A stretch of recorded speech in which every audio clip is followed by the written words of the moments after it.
이제 성탄절이 며칠 남지 않았죠. 이제 한 3일 정도 남겨놓고 있는데 12월 25일 교회가 언제부터 성탄절을 지켜왔을까요? 전해오는 기록을 보면 AD 336년에 예수님의 성탄일을 12월 25일로 정하고 모두가 그날을 성탄절로 지키도록 공포합니다. 그때부터 교회는 12월 25일을 성탄절로 지켜오는 거예요. 그런데 여러분, 이 12월 25일은요 원래부터 사람들이 지켰던 축제였어요. 태양신을 경배하는, 그래서 온 로마 제국에 있는 사람들이 이때가 되면 태양신을 경배하는, 이 태양신을 지키는 사람들의 축제일이었다고요. 근데 이제 교회가 로마 제국의 그 국교가 된 후에 교회 지도자들은 이 빛의 축제가, 이 빛의 그 신에게 드려지는 이 축제가 예수 그리스도께 드려지는 것이 마땅하다, 그것이 합당하다, 그렇게 생각했던 것 같아요. 그래서 태양신의 축제였던 12월 25일을 우리를 구원하기 위해서 이 땅에 오신 하나님, 즉 성자 예수님의 오심을 기억하고 감사하는 성탄절로 만든 거예요.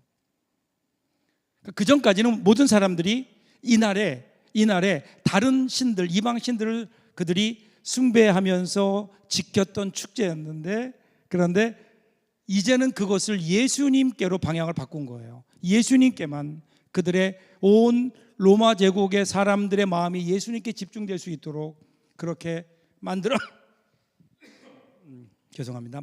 그날이 바로 성탄절인 거예요. 자, 그런데 이제 1700여 년이 지난 지금, 오늘 우리가 지키는 성탄절은 어떨까요? 원래 1700년 전으로 돌아가고 있다는 느낌을 지울 수가 없어요. 여러분, 영국의 국교가 기독교예요. 정확히 얘기하면 사실은 영국 중에서도 잉글랜드의 종교가 성공회, 즉 영국 교회예요. 그런데 기독교를 국교로 하는 영국 정부의 공식적인 명칭, 크리스마스라는 공식적인 명칭이 성탄절, 즉 크리스마스가 아니라 윈터벌이라는 거예요. 윈터벌이라는 말은 윈터라고, 겨울이라고 하는 말과 페스티벌이라고 하는 축제죠. 축제가 합쳐져서 윈터벌 이렇게 된 거예요. 그래서 이제는 더 이상 크리스마스가 예수 그리스도의 나심을 기뻐하고 축하하는 그러한 거룩한 절기가 아니라 모든 사람들이 겨울에 즐기는 윈터 페스티벌로 바뀌어 버리고 만 거예요. 미국도 마찬가지예요. 미국들은 미국 백악관의 공식적인 인사가 먼저 왔어요. 성탄절이 되면 그 전까지는 분명히 메리 크리스마스였어요. 그런데 이제는 언제부턴가 미국의 그 백악관의 공식적인 인사가 해피 할러데이가 됐어요. 해피 할러데이. 결국 이 성탄절이 예수와 예수님과 상관없는, 예수님을 모르는 사람들까지도 즐기는 세속적인 축제로 변해가고 있는 것은 아닐까. 오늘 우리가 살고 있는 우리는 어떨까요? 여러분, 제가 이번에 캄보디아 선교를 지난 일주일 동안 다녀왔거든요. 거기 가서 제가 새롭게 보게 된 것들이 있어요.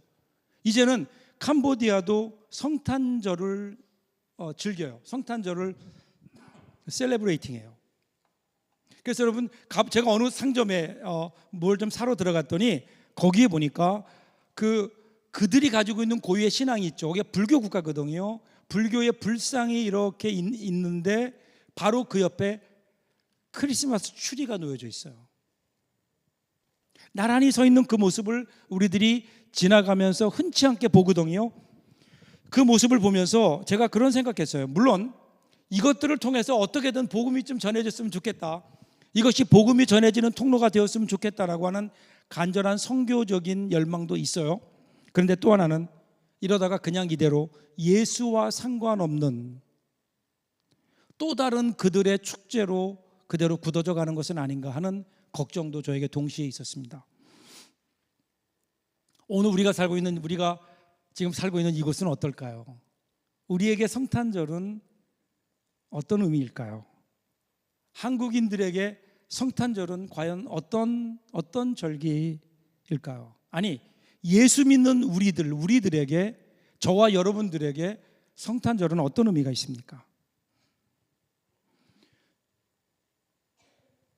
왜 이렇게 이 세상이 성탄절이 어느 때부터인가, 왜 우리가 예수 그리스도의 이 땅에 오심을 우리들이 감사하고 그리고 서로를 위해 축복하는 거룩한 절기가 아니라 그냥 아무것도 모르는 채 떠드는 세속적인 절기로 변해가고 있을까? 여러분, 여기에는 우리의 책임이 있지 않을까요?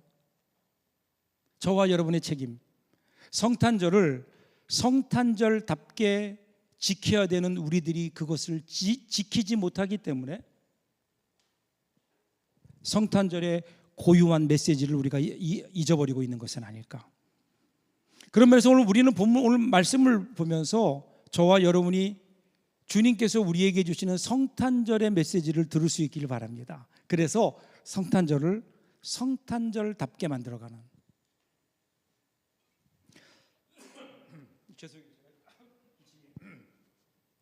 오늘 본문 보세요. 본문 보면 오늘 본문은 처음에 예수님께서 이 땅에 오셨을 때의 그 모습, 첫 번째 성탄절의 모습을 우리에게 보여줘요. 8절 볼까요? 그 지역의 목자들이 밤에 밖에서 자기 양떼를 지키더니. 목자, 우리는 목자 그러면 조금 낭만적으로 생각할 수 있는데요, 여러분, 그 당시에 목자는 그러지 않았어요. 이 목자는 어떤 사람들인가 하면 돈벌이를 위해서 직업을 찾아서 고향과 가정을 떠난 사람들이에요. 변변한 기술도 없어요. 전전하던 중에 겨우 얻은 게 양치는 목동의 일이에요. 고된 일이에요. 낮에는 더위와 노동으로 인해서 그래서 굉장히 힘들고요.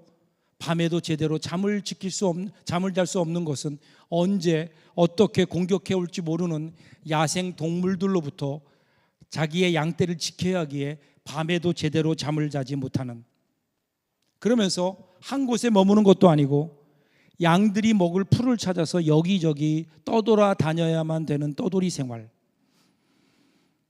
이런 삶의 환경 때문에 그들은요, 안식일도 제대로 지킬 수 없었기 때문에 다른 유대인들로부터도 그들은 격리당할 수밖에 없는. 여러분, 그들의 삶을 한번 보세요. 얼굴은 태양볕에 그을려 있었고 옷차림은요, 계속되는 유랑 생활로 인해서 옷은 헤어질 대로 헤어져서 낡아져 있었고 손은 노동으로 인해서 군살이 박히고 딱딱해졌고요. 거기다가 양들과 함께 살다 보니까 양들에서 나는 냄새, 양들의 분비물의 냄새, 이런 것들로 인해서 그들은 악취를 풍겼어요. 그러니까 사람들이 가까이 가지 않아요. 거기다가 그렇게 일하고도 충분한 보수를 받지 못했기 때문에 그들은 항상 가난할 수밖에 없었고, 그 가난을 메우기 위해서 때로는 그 양을, 혹은 양의 털이나 양의 젖을 뒤로 빼돌려서 팔 수밖에 없는 그러한 상황에 몰리기도 했거든요. 그러다 보니까 이 유대인들에게 목자는요, 부정직한 사람, 부도덕적인 사람의 대명사가 되어버렸습니다. 사람들에게 환영받지 못해요. 성전에서도 그들은 죄인 취급을 받았어요. 이런 목자들, 그 당시로는 모든 사람들에게 소외되고 있는 이 목자들에게 어떤 일이 있나요? 그들에게 하나님의 영광이 임한 거예요. 9절 볼까요? 9절에서 이렇게 얘기해요. 주의 사자가 곁에 서고 주의 영광이 그들을 두루 비추며 크게 무서워하는지라.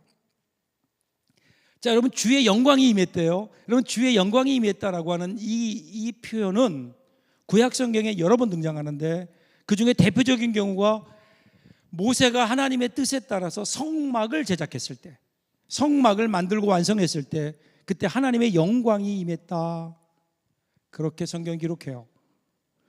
그 이후에 그렇게 임하신 하나님의 영광이 그들과 함께 했고, 그 하나님의 영광이 무엇으로 나타났나요? 그들로 하여금 광야 생활에서 구름 기둥과 불 기둥으로 그들을 인도해 가는, 그들과 함께 하시며 그들을 인도해 가시는 하나님의 은혜로 나타났다고요. 그리고 나서 하나님의 영광의 클라이막스는요, 솔로몬이 성전을 지을 때였어요.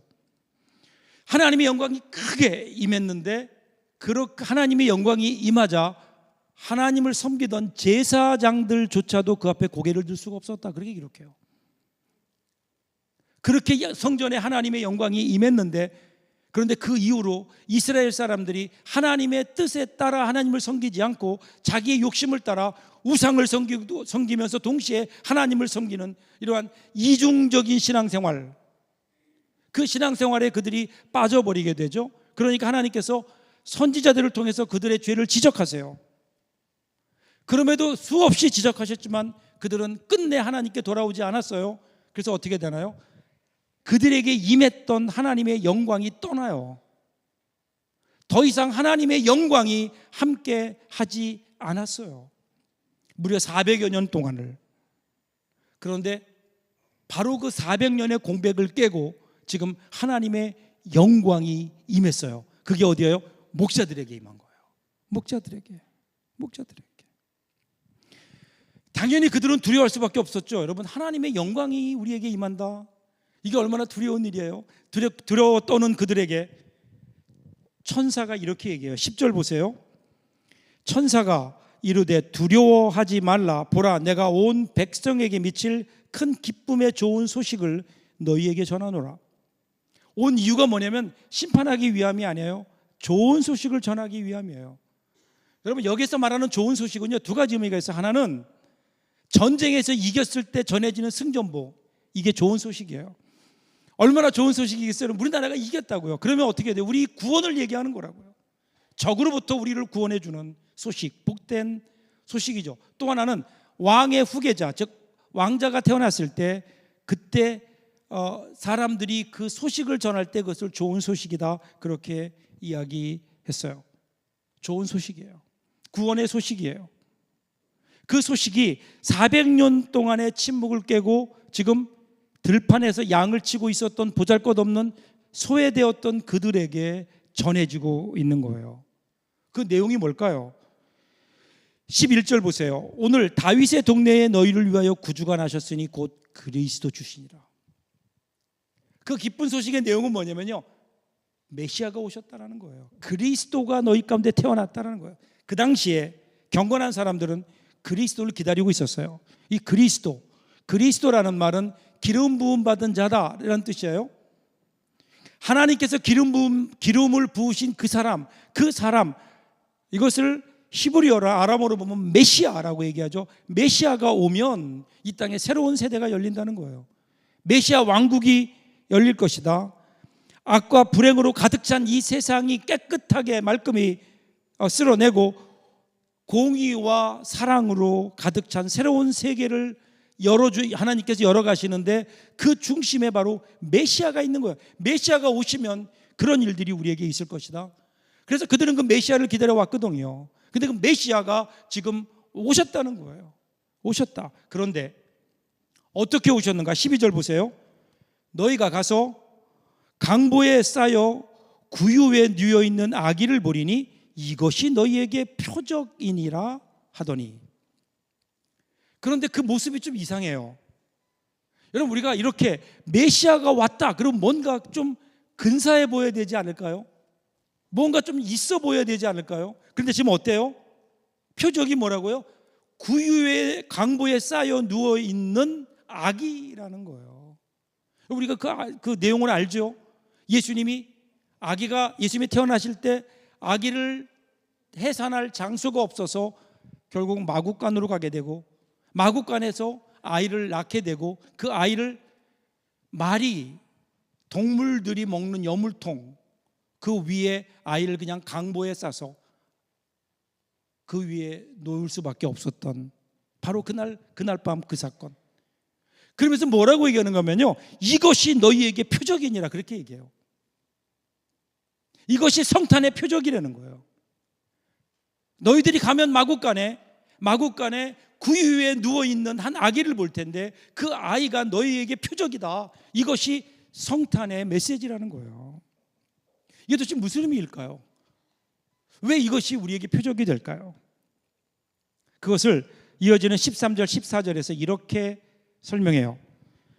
13절 14절만 같이 한번 읽습니다.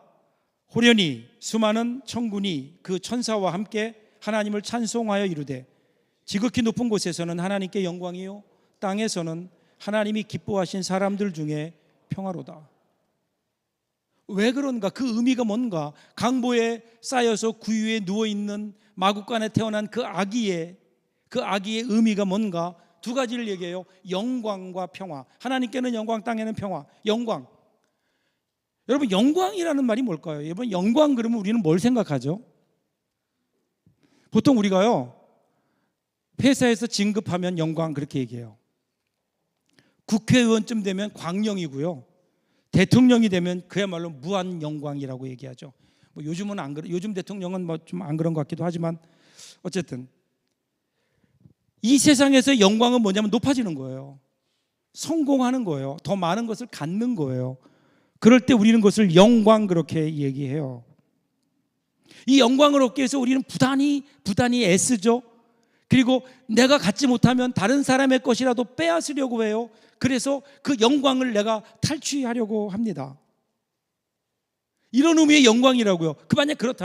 만일에 그렇다면 이런 의미에서 영광이 있다면 영광은 누구에게 돌아가야 될까요? 말할 것 없이 그 당시에 로마 제국 황제예요. 로마 제국의 황제보다 높은 사람이 어디에 있어요? 아니면 그 영광을 얻고 팔레스타인의 분봉왕으로 온 헤롯 왕? 아니면 종교적인 어떤 권세를 가진 대제사장들? 아니면 정치적인 그 당시에 권력을 갖고 있었던 사두개인들? 뭐 이런 사람들에게 있어야 되잖아요. 이런 사람들이 영광의 대상이 돼야 되잖아요. 근데 지금 영광이 누구에게 있다고요? 목자들에게 있다고요. 그리고 목자들에게 영광이 되어야 되는 이유를 가르쳐 주시는데 그것이 뭐냐면요, 마구간에서 한 아이가 태어날 곳이 없어서 마구간에 태어났는데 말 구유에 누워있는 한 어린 아기가 바로 너희들에게 성탄의 표적이 될 것이고 그것이 하나님께 영광이 된다는 거예요. 하나님께 영광.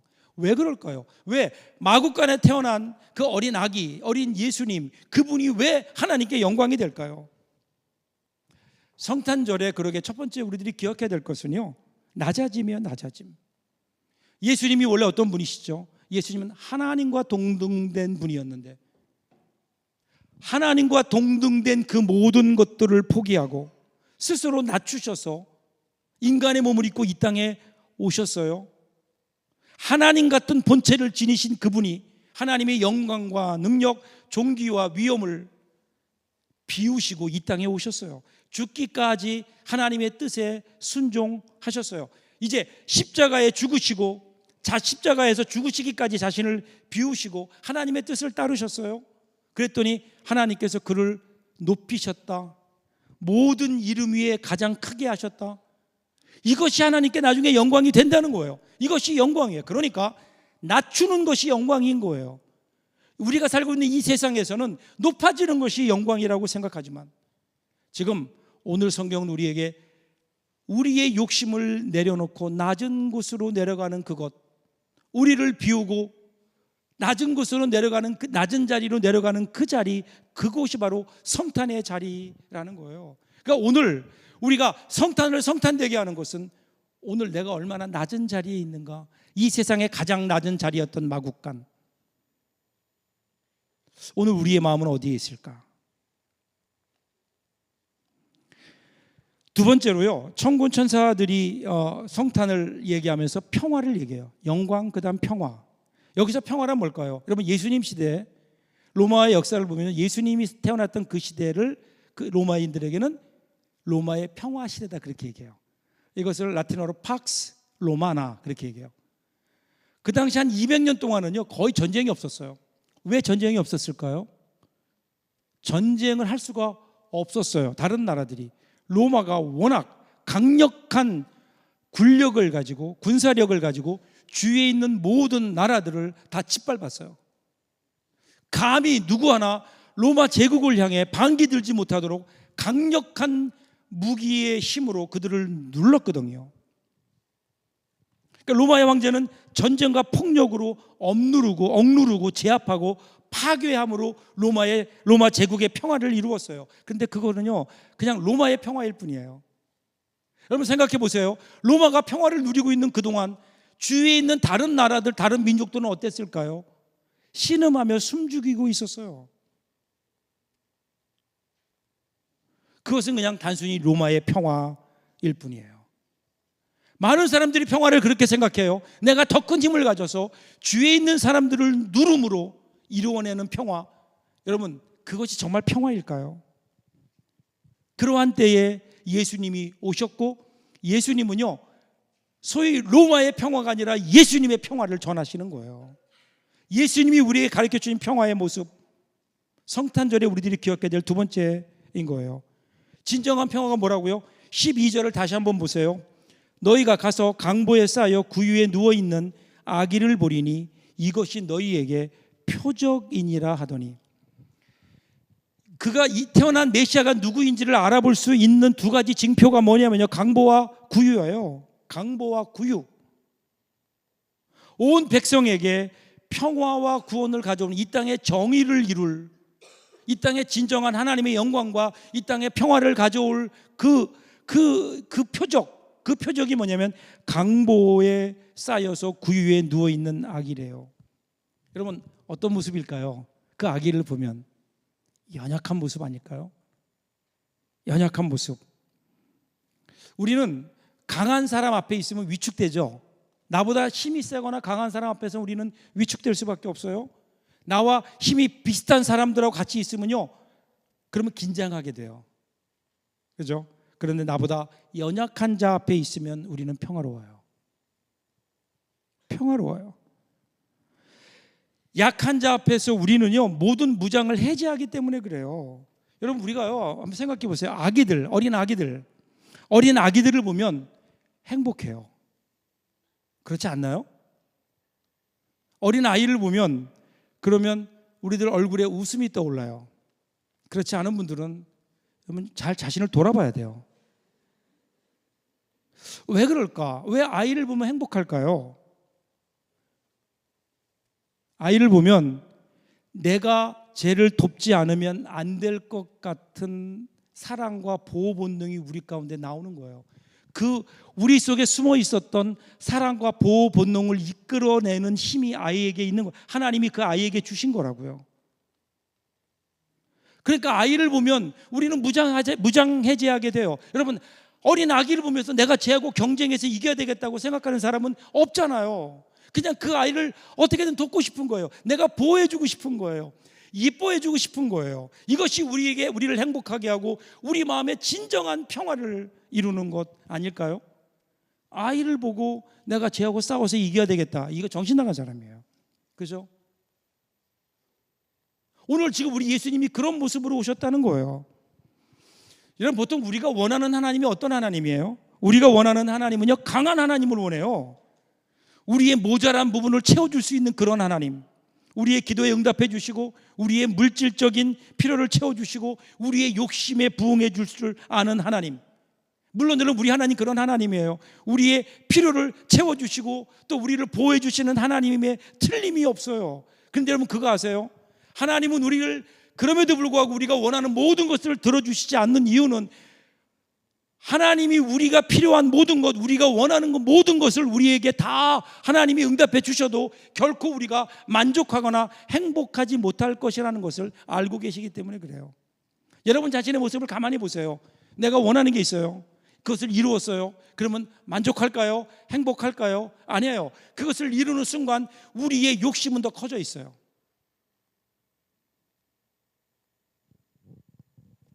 사람들이 오해하는 게 있어요. 사람들은요 내 뜻을 이루고 내가 원하는 욕심을 채우면 그럼 내가 행복할 것이다 라고 생각해요. 그럴까요? 정말 그럴까요? 여러분들의 모습을 가만히 보세요. 우리가요 우리의 내 뜻을 이루면 이룰수록, 우리의 욕심을 채워가면 채워갈수록 점점 우리의 삶은요 더 빈 공간이 많아지고 더 황폐해져 가요. 피폐해져 가요. 행복이라는 것은 절대로 우리가 원하는 것을 이룸으로, 내가 원하는 것을 우리 어떤 어둠으로 그렇게 해서 이루어지는 것이 행복이 아니라는 거예요. 진정한 행복은 어디 있을까요? 오히려 우리의 욕심을 내려놓는 거예요. 우리의 욕심을 줄이는 거예요. 그리고 우리 내려놓은 그 자리에, 줄인 그 자리에 하나님의 뜻을 놓고 하나님의 뜻대로 이루어가는 삶을 살아가는 것, 이것이 우리 인생의 진정한 행복이고, 이것이 우리 인생의 만족이 있고, 여기에 우리 삶의 평화가 있다. 지금 이 아기 예수의 모습을 통해서 하나님은 우리에게 그것을 말씀해 주시는 것이 아닐까요? 여러분의 삶을 한번 돌아보세요. 과연 어떤지, 나는 어떻게 살고 있는지. 자, 여러분 보세요. 지금 우리 앞에 오신 하나님, 메시아의 그 모습을 보면 무력한 하나님이에요. 여러분 상상해 보세요. 지금 전쟁을 상징하는 말, 그 말을 키우는 말의 구유에서 누여서 웃고 있는 어린아이의 모습, 이것이 여러분 성탄절의 메시지라고요. 저와 여러분을 향한 메시지라고요. 이 아기 앞에 엎드려 경배하는 것, 이 날이 여러분 성탄절 아닐까요? 지금 내가 가진 권력을 절대자 하나님 앞에서는 아무것도 아님을 기억하며 내가 가진 권력들을 내려놓는 것, 내 마음속에 있던 욕심을 좀 내려놓고 이제는 내 뜻이 아니라 하나님의 뜻을 따라 살기로 작정하는 것, 높은 곳에 있는 우리의 마음을 가장 낮은 곳으로 내리며 그 앞에 무릎 꿇으며 내 자신의 마음을 가장 낮은 곳으로 두는 것, 여기 여러분 진정한 영광과 평화, 성탄절의 귀한 의미가 있지 않을까. 여기에서 비로소 하늘에는 영광, 땅에는 평화. 이 마국간으로, 그 마국간으로 찾아가서 그 앞에 엎드려 경배하는 날이 바로 성탄절이고, 이것이 성탄절을 성탄절 되게 만드는 거예요. 여러분 성탄절 그러면 떠오르는 사람이 하나 있죠. 제일 유명한 사람 누구죠? 머리는 하얀 수염에 빨간 모자를 쓰고 뒤에는 선물 꾸러미를 짊어진 채 루돌프 사슴코가 끄는 썰매를 타고 오는 할아버지 누구죠? 산타크로스. 여러분 왜 산타크로스가 성탄절만 되면 등장할까요? 원래 이 산타크로스라고 하는 그 이름의 그 유래는요, 3세기 말에 소아시아의 류키아, 지금의 터키 지방에 있는 니콜라스라고 하는 그리스도인이 한 명 있었어요. 이분이 부모가 일찍 돌아가셨는데 불행중 다행으로 부모가 많은 유산을 남겼어요. 유산을 남겼는데 이것이 그때 하나님을 믿게 된 니콜라스가 이 모든 것이 하나님의 은혜인 줄 알아서 이 물려받은 재산을 불쌍한 사람들, 가난한 사람들을 위해 도와야 되겠다, 그리고 복음이 전파되는 일에 써야 되겠다, 이렇게 생각해요. 많은 좋은 일을 해요. 그 가운데 어떤 그 세 자매가 있었는데 너무 가난해서 시집을 보내야 되는데, 시집을 보내려면 그 당시에 풍습이 결혼 지참금이 있어야 되거든요. 결혼 지참금이 없어서 아이들을, 그 세 딸을 시집 보내지 못하는 안타까워하는 그 아버지. 그래서 그 아버지가 어떤 결정을 내리냐면요, 딸 하나를 팔아서 그 돈으로 남은 두 딸을 시집 보내려고 해요. 그럼 이게 얼마나 이게 비참한 일이에요. 이 소식을 들은 니콜라스가 밤에 몰래 찾아가요. 자기의 선행이 드러내지 않도록 밤에 몰래 담을 넘어 그 집에 찾아가서 말리기 위해서 난로가에 걸어놓은 양말에 돈을 거기에 가득 넣고 나와요. 어디서 많이 보던 거죠. 양말에. 이것이 여러분 성탄절의 풍습이 된 거 아닐까요? 그래서 성탄절에는 양말을 걸어놓고 가잖아요. 그럼 산타크로스가 와서 채워준다. 여기에서 유래된 거예요. 이러한 나눔, 한 사람의 이런 나눔이 성탄절을 이교도의 축제가 아니라 그리스도의 탄생을 축하하는 그런 거룩한 절기로 만들었던 거죠. 나중에 이 니콜라스라는 사람에게 성자라는 칭호가 붙어요. 그래서 라틴어로 보면 상투스 니콜라스. 이것이 점점 각 나라로 유럽에서 미국으로 전해지면서 영어로 산타클로스, 성 니콜라스, 산타클로스. 여러분 산타클로스가 바로 이 예수 그리스도의 정신을 가지고 자기가 가진 것들을 나누며 그리스도의 사랑을 전함으로 성탄절을 만들었던, 오늘 우리 그리스도인들이 이와 같은 삶을 살아야 되지 않을까요? 오늘 우리가 정말 이 땅에 작은 산타클로스가 되어서 예수 그리스도의 사랑을 실천하며 전할 때, 그때 여러분 이 세상은 세상으로 향했던 크리스마스가 세상의 축제가 아니라 예수님을 향한 감사의 자리로 바뀌게 될 겁니다. 여러분, 근데 희생이라고 하면요, 우리는 너무 대단한 거 생각해요, 큰 거 생각해요. 아니에요. 우리가 실제 생활에 들어가 보면요, 100% 희생 이런 거 그렇게 많지 않아요. 작은 것, 우리가 여러분이 누릴 수 있는 10분의 1만 한번 포기해 보세요. 내려놓아 보세요. 내가 당연히 누릴 수 있는 권리, 그런데 그것의 10분의 1만 내가 내려놓을 수 있다면, 그러면 여러분 싸울 일이 없을걸요. 물질만 11조가 있는 게 아니에요. 시간에만 11조가 있는 게 아니에요. 우리의 삶에도 11조가 있어요. 내가 당연히 누릴 수 있는 권리의 10분의 1만 우리가 포기한다면, 그 11조를 하나님을 위해 드릴 수 있다면 우리 삶에도 풍요로워지지 않을까요? 몇 년 전 가을이에요. 가을 아침에 비가 막 내리는 날이에요. 근데 우리 교우 중 한 분이 저기서도 비를 맞으면서 막 뛰어와요. 교회로 오는 거예요. 그래서 제가 마침 주차장에 내려갔다가 그분을 만났어요. 그래서 아니 왜 비를 맞고 오세요? 그랬더니 예, 제가 다른 곳에 좀 멀리 주차를 하고 오느라고요. 제가 보니까 이른 시간이라 주차장에 많이 비어 있었어요. 주차할 수 있는 자리가. 왜 자리가 비어 있는데 여기 안 하고 멀리까지 주차하셨어요? 그랬더니 목사님, 우리 교회가 주차장이 좀 복잡하잖아요. 그래서 다른 사람들이 좀 덜 복잡하라고 일찍 와서 그 비 오는 날 거기에 주차를 하고 뛰어오는 그분의 그 모습, 그러면서 웃으시는 그분의 모습을 보는데 저는 거기서 예수님의 모습이 보였어요. 대단한 일 아니에요. 우리의 삶 속에서 성탄절은 그러기에 우리의 욕심과 우리의 자존심을 조금만 내려놓는 날. 남편이 자기의 권리를요 10분의 1만 내려놓을 수 있다면 여러분 그 아내는 10배 행복할 거예요.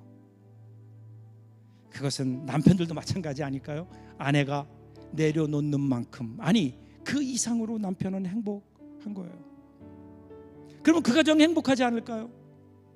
여러분, 교회가 목사가 누릴 수 있는 것에 10분의 1만 내려놓는다면, 그리고 성도들도 분명히 누릴 수 있는 자기의 권리들을 10분의 1만 조금 내려놓고 양보할 수 있다면, 그러면 우리 서부 공동체는 제가 단언컨대 대한민국에서 가장 행복한 교회 중에 하나가 되지 않을까요?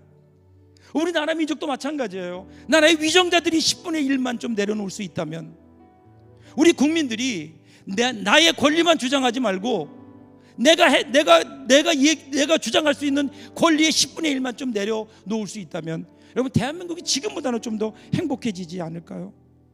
바로 그곳이 마국간이에요. 예수님이 오셔서 우리에게 보여주신 거예요. 여기에 하나님께는 영광이 되고 이 땅에는 평화가 있는 비결이 바로 여기에 있다고요. 이것이 여러분 성탄절의 스피릿 아니에요? 오늘 근데 우리 마음은 어디가 있나요? 예수님의 태어난 자리로 오세요. 예수님이 태어나셨던 마국간으로 내려오시라고요.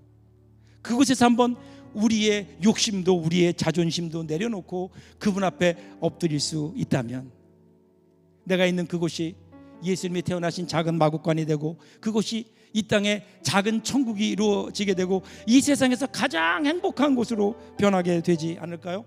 여러분부터 시작했으면 좋겠어요. 멀리 다른 사람이 아니라 나부터 좀 내려놓고, 하나님 앞으로 나의 삶을 그렇게 살겠습니다. 이 땅에 진정한 크리스마스 스피릿을 가지고 내 자신을 내려놓고 예수 그리스도의 나심을 경배하는 사람으로 살겠습니다. 그렇게 살아갈 때 우리 삶이 바뀌어지게 될 거예요. 이번 한 주간 동안도 저와 여러분이 그렇게 살아서, 특별히 이번 주간 성탄절이 있잖아요. 성탄절 되게 하는, 우리의 성탄절을 보며 우리 주님이 기뻐하시는 그 귀한 날 될 수 있기를 주님의 이름으로 축복합니다. 기도하겠습니다.